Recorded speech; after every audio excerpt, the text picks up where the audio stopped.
YouTube bu fekkee ni wàllum immobilier la am na par exemple benn abonné chaîne bi buy commenter souvent vidéo yi buñ naan Mously Immo Sénégal moom la même chose lay def da nga yor sa kër wala terrain buy jaay wax ko mu partager ko ci chaîne am wutal la client bu jaree nga récupérer sa xaalis.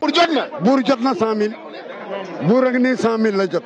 ñëpp 100 000 la ñu jot mi ngi nii du ko weddi de. mais buur mënu koo weddi. buur mënu koo weddi. buur géwél jot na 100 000. buur géwél 100 000. Thierno Ndiaye 100 000. Ñoxo Baye 100 000. Ipongari 100 000. Ndiko Thion 100 000. loolu lépp 500 000 la. ñu dig ñu deuxième tranche ba nëgë ni ñoo ko lekk nañ ko fay. waaw man de wax dëgg yàlla coow këf bi maa ngi soog a dégg 150 millions yi mais man de wax dëgg yàlla toog naa ba ci yàgg ñu woo ma téléphone ma dem ñi ma demal ministre de la culture ñu jox ma 100 000 francs benn yoon. di ko jëlee deuxième tranche. yenn 100 000 francs fii may taxaw di wax yow buñ ma ko laajoon ma yóbbu ko yenn 100 000 francs lañ ma jox woowu ñu ma réew ñoo xam ma woon xaalis bi ñaata la woon xam ma kañ la génn xam ma ñan ñoo ko jëli. lu mel noonu bu amee te ngay kilifa buñ cogee ci sa loxo xaalis laaj amoo droit laajte fan la jógee ak lan moo koy indi ak ñaata la. diw dafa yàq sama der. du bii waxul bii. est-ce que bii lay wax. waxul bii. dafa yàq sama der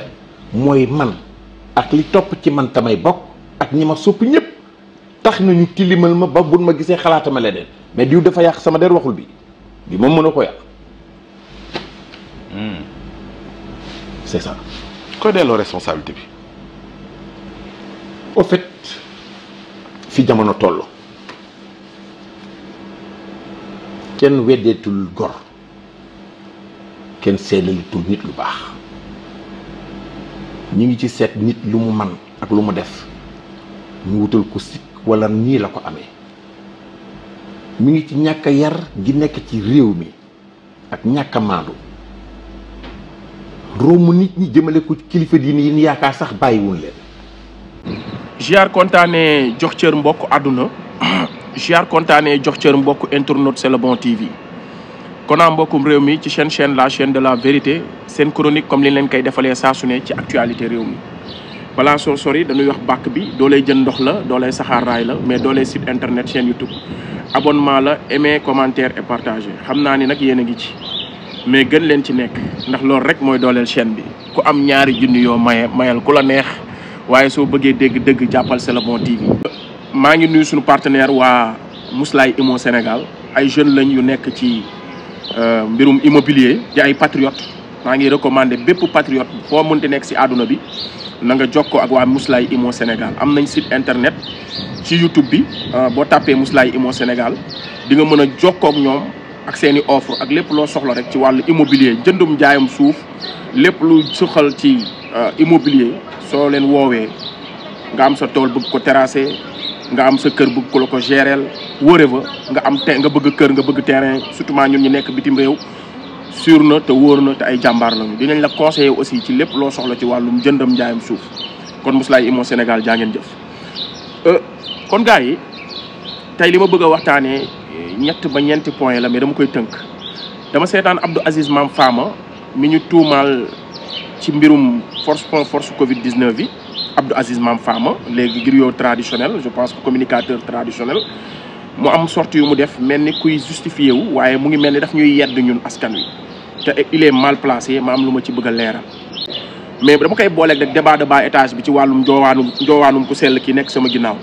mooy mu ngi wéeru ci siège bi wéeru na ci wala wéeruwu ci damay tàmbalee ki nga xam ne mooy Abdou Aziz Mam Fama Abdou Aziz Mam Fama dégg naa ko li mu wax di wax waxu ay yàq der ngor xam nga nit ñi léegi dañuy yàq nit yàkkamti nañu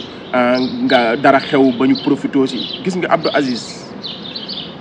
garde tes leçons de morale pour toi maanaam yéen bu doon médicament ngeen da ngeen a périmé bu doon tissu ngeen da ngeen a xeewi ay dërëm yaay ngeen wala wëree fa askan wi dañ leen a dégluwul dégg naa la aussi nga ni yow yéen ay porteurs de voix ngeen sensibilisation moo tax ñu jël 150 millions sénégalais yi ci jamonoy mbas jox leen ko yéen déjà boo dee porteur de voix wu kan ngeen porté bu ngeen di sensibiliser ban askan moo leen wax ni yéen la ñu représenté tekki ngeen fi dara yéen da ngeen a xëy rek créer seen benn entité tuddee ko communicateur traditionnel tànn ci yéen ñi leen neex ne yéen yéenay wax ci kaddu kan ngeen di wax kan moo leen yebal est-ce que askan wi moo leen yebal est-ce que askan bi ñoo leen teg fi ngeen nekk ñoo leen tuddee ay communicateurs yi ba jox leen seen nopp ba yéen a ñuy sensibiliser ci Covid wala dara il faut pas ngeen bàyyi di mbubboo askan wi arrêté leen di mbubboo askan wi li ngeen créer seeni affaire naan askan wi la ñuy waxal ak askan wi ñun voix autorisée kenn kan moo leen wax yéen a ñu waxal wala yéen la ñuy déglu ci seeni kàddu yéen bu ñu leen doon déglu Sonko dina falu il faut arrêter dóor ngeen seeni dóor jàpp nañu la versé nga bàyyi nañ la génn te man bu mu doon man la man bu doon may justice bi yow ci kaso di nga tal leneen lu génn di justice bi ak di xas askan wi ak naan da ngay jéem a victimiser wu naan da nga ñuy yedd yow da nga nekkati ku crédible ku war a taxaw naan da ngay yedd askan wi il faut arrêter ñun on est plus intelligent que vous on est en avance sur vous arrêtez de nous naan ay xale yoo xam ne bàyyiwuñu kilifa diine bàyyiwuñu mais yow dañ la xasul ñun sosaluñ la Abdou Aziz Mame Fama yow am na ñoo xam sa tur si lii moo tax ñu xam ko man tàmbalaay sa bi nag xam naa la bu yàgg ndax ci làmb nga nekkoon naan dëgg la Alaaji Malick daan na ko Alaaji Malick daan na ko Malick Lamine Samba yooyu nga daan wax jël bi rëy naam rëyul yooyu nga daan wax mais amoo importance bu la askan wi di bàyyee xel ba di la sosal wala di yàqamti sa défaite il faut que ça soit clair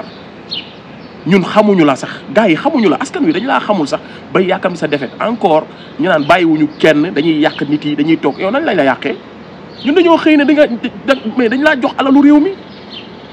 dañoo xëy ne dañ laa jox alalu réew mi ñu woo la di la laaj foo ko def loolu warul doon problème nit ñi amuñu seen jot ba di leen yàq bàyyi leen su ngeen defee lu ne weng xëy suba naan cat laak yàllaa ko dogal ak ay nattu yàlla laak ay sëñ bi jaaroon na fi yonant bi sax daloon na ko dimbali leen ñu askan wi amuñu seen jot bu ñu leen dem déglu Sonko du falu Jomaay du falu heure bi Sonko ci kaso bi il faut arrêter les communicateurs de rajo kan moo fi mës a taxaw wax lu baax ci Sonko wala wax lu amal njëriñ Sénégal léegi ok léegi da ngeen di sensibiliser askan bi ban jour ngeen mës a taxaw wax lu favorable askan wi yéen kay nee leen vous étiez des éléments du système bàyyi leen di ñu mbubboo ngir yàlla ñun askan bi ngir ki boo koy mbubboo bu nekkee ci xat-xat daf lay dégg ñaata at ñu ngi ñuy rey Macky Sall du ñu lu dul nag da ngeen a toog ne président dafa war a rey di tëj Khadim Samb bi mu ko waxee est-ce que yéen communicateurs yi génn ngeen ne kii waxam ji rëy na waru koo wax te ñu ci ñun la bokk yéen ñëpp seen discours mu ngi doon fexe nan la fi Macky Sall di gën di toogee moo waral ñu woo leen jox leen 150 millions man mii da ngeen ma ko gën a yella joxuñu ma ko man xalaatuñ ko sax duñ ma ko joxuñu ko ñeneen ak ñeneen ñu ne ci réew mi loolu moo tax régime Macky Sall woo leen jox leen 150 millions donc il faut ngeen may nit ñi jàmm les gens am nañ yeneen mbir on a trop de chats à fouetter que nekk fii di lijjanti ay Abdou Aziz Mame Fama da ngaa nelaw da ngeen a weere yow ak waajooju nekk te et puis gars yi dañ leen di jox grade bu ngeen amul sëñ kii nu mu tudd waajooju Abdou Aziz kii astafurlah ki ñuy woowee Jimbo maag uñaa Jimbo lañ ko tuddee damay fàtte turam te muy wax sa dëgg-dëgg mais importance bi ñu ko jox ci réew mi tey bu ñu leen nee dans l'histoire kii lan la fi mus a def defu fi dara lu dul ay wax faral nguur di waxal nguur ay lu nguur lu mu bëgg a dégg mais gars yi dañ leen bëgg a def ay héros fi mu toll nii suñu génération yi ñëw bu ñu leen jàngalee Pa Mansour Mbaye dañuy foog ni Pa Mansour Mbaye daf fee def dara lan la fi def que des verbes te verbe yëpp mu ngi jëm ci côté nguur ban communicateur traditionnel moo fi mës a taxaw jooyal askan wi jooyam ba ci Abdou Aziz sëñ Mansour si kii nu mu tudd waaye turam bi laay fàtte kii wax sa dëgg-dëgg Pa Mansour Mbaye da ngeen ko mës a dégg Sénégal bi muy tàkk mu génn def déclaration bu favorable ci askan wi te puis balaa may dee ñu naan kaddu waaw ñoom dañ leen di déglu seen kaddu dañoo am kaddu bi fan la jëm lu dul lu neex nguur wala nguur bëgg a nelawal askan bi fay leen ngeen génn pour nelawal ñu ñun xam nañ bu baax leen dan mooy seen rôle ci société bi vous n'êtes pas avec le peuple kon ñun on n'a pas besoin de vous ñun buñ leen déggaloon tey Sonko du fi toog Diomaye du fi toog déggaluñ leen moo waral tey changement bi am endormir ngeen côté bu ne di enrichir au dos du peuple amul benn communicateur traditionnel bu fi mës a yëkkati kaddu boo xamante ni dafay jëm ci nguur gi di ko wax dëgg su ngeen di kay nguur gi bu bëggee nax askan bi kay yéen lay wax ngeen tëgg yi làmb ak ngeen kii di waxi non-sens kon Abdou Aziz Mame Fama il faut arrêter il faut garder tes leçons de morale pour toi yow la ñu war a yedd fi mu toll nii ndax yow yaa dem ba ci maafe bi nga def ca lan cay def waaw bëgguma wax moo bi yaa def loolu li ngay def ci maafe bi bul ñu fontoo ñun dañoo way déng jox nañ la alalu réew mi dem nga lijjanti nañ la lijjanti nga sa bopp demal nga toog tamay nit ñi jàmm àdduna du verbe facile du verbe wax kese wax bëgg a jàpp nit ñi ay dof bu ngeen toogee teg ni lépp lu ngeen yàq rek mën ngeen ko régler ci ay wax les gens sont matures am nañ sentiment de discernement on est éveillé et réveillé grâce à cet homme là bii ngeen ne du njoowaanu day njoowaanu force nag moo yey njoowaanu nag fa laay duggee ci moom tàmbalaay saa béy bi Alaaji Ousmane Sonko mu sell yàlla nañu ko yàlla fayal moo tey njoowaanu yéen a xamadi kii bu njoowaanowul kuy njoowaanu ma ni bàyyi leen ñu waaye kii bu njoowaanowul kuy njoowaanu kan bu balancé wul ci fauteuil kuy balancé wu ba ñàkk jotee daa ñàkk ba sonn jotee daa sonn ba dee jotee daa dee ndax réew mi waaye nag yéen a yey ndax ku la yéene woon kaso yéene la ci ay karo yéene la nga dem Kédougou ah kooku bu la gisee tey nga toog di sañse di toog ci fauteuil di tala balancé wu kooku xolam mënul neex ñun maanaam niveau débat bi il faut ngeen indi ko fii parce que niveau bu débat bu bon bu baa moo tax tey ñu nangu nguur gi ci yéen ne ko soqat coppat parce que bi Sonko di wax waxu xam-xam di wax waxu nit da ngeen a dem jëli Adji Sarr di wax waxi dof kon noonu rek ngeen mën a opposé mais mënoon na leen jàng nag ci seen i erreur parce que boo defee ay erreur ba ñàkk pouvoir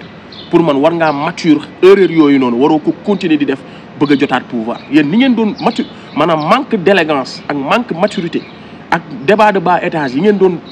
joree nguur gi ba ñàkk ko moom ngeen continuer di ko opposé comment se fait-il que des gens mais Sonko en fin de compte léegi Sonko lan lay def Sonko bu doxee ñu ne moo ngi bondé bu toogee mais 16 bi tubaab bi moo ko liggéeyee noonu faaw mu balancé wu tubaab bi mais lan moo tax ñu def ci loolu sax mais c'est normal lan mooy problème bi mais tubaab bi moo ci def loolu pour boo wéeroo mu am assouplissement pour 16 bi bañ a gaaw a damm léegi gaayan bi bu doxee ñu ne moo ngi bondé non gaayan bi ku ko juróon di nga ko yërëm quoi mais nag yàlla xarit ba lay nattu ngir dara jaal ko Sonko li la nit ñi di def fayee ko li la yàlla defal barki yonent bi da ngay noppalu parce que ñiy xas Sonko yëpp koo ci newoon boo tëddee ba guddi bu subaa bu tëddee ba guddi nga ni ko pëkk-pëkk bu subaa nga mel ni Sonko booy day nii balance day xoole ba bërseet ndax yaa xam ti suba jot pour mu mel ni Sonko kon est-ce que kooku war nga koo wax lu ko war nga koo yàpp quoi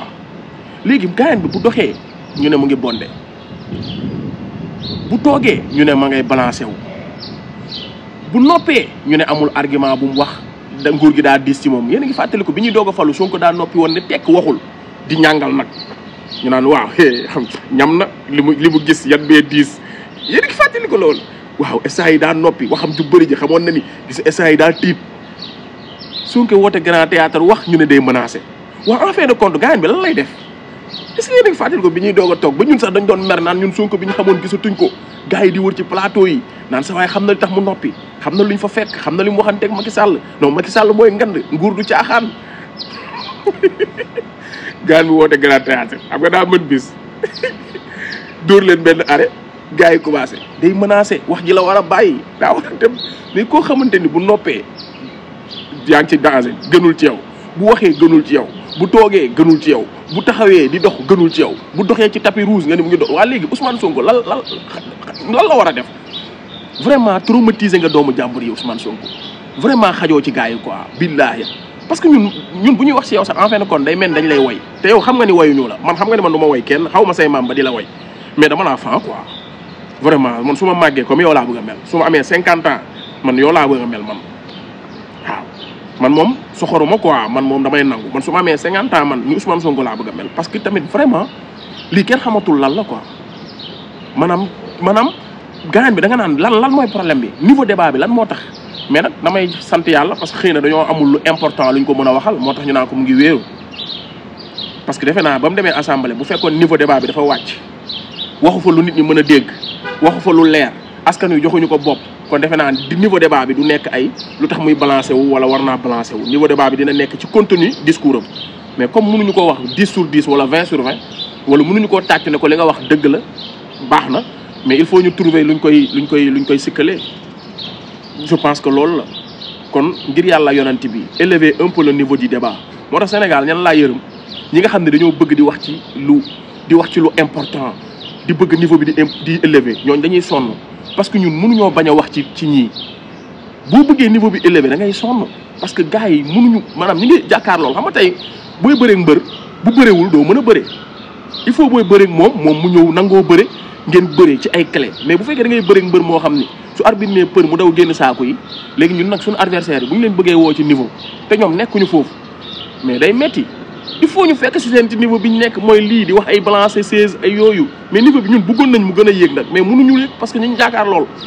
on peut pas plus danser plus vite que la musique ñi jàkkaar lool ñoom seen niveau fii la toll kon ñun fii rek lañ mën a waxee ak ñoom léegi nag ñoom Ngagne Demba Touré ak ñoom gars yi ñoom Jean Michel Sène ñoom capot yi dañoo war a dem nekk ca liggéey ba ñun ñu ñàkk niveau yi ñu jàkkaarloo ñii parce que ñu débattre ak ñoom jafewul quoi vraiment en fin de compte Jibi Fall bu waxee day fen moom ñaari baat ñett moom day fen moom mënul wax lu normal Bougane Gueye gis nga ko moom